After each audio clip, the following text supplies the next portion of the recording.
Hi, this is Jim's Vintage Collectibles with an Underwood portable typewriter from 1932. We'll just take a minute to go over the controls here. Keyboard's pretty standard. It's got your backspace here. This right here is your margin release.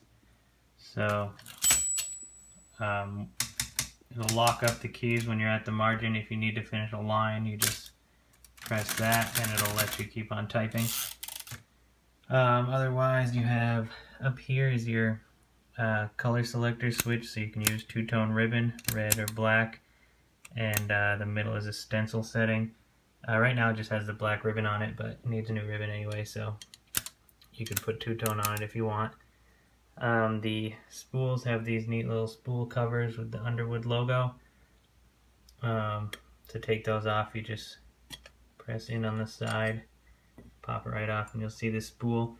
It has an automatic ribbon reverse, so you'll see when it gets to the end here, it's going to pull out that little lever, and then it'll start going back in the opposite direction automatically.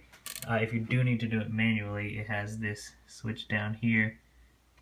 You just change the direction by moving that back and forth, and you can also wind the ribbon by turning that. If you need to move it from spool to spool.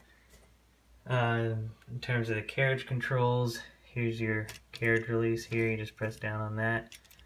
This is your paper release.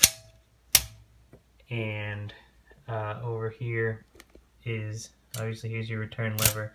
And the spacing can be adjusted with this. If it's up, it'll be single spacing. If it's down, it'll be double spacing. Your margins are set with these sliders. You just press them in and slide them. There's one there and one over there. And then the only other thing is to put it back in the case. It has a little lock here to center the carriage. You just flip that up, and then the carriage will stop automatically there. So it's in the center, so you can put it in the case.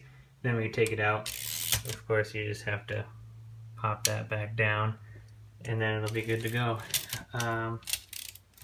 So yeah, that's pretty much it. That's the Underwood portable. This one is for sale on eBay. You can find the link in the video description. And don't forget to check out our other items while you're on there as well. Thanks.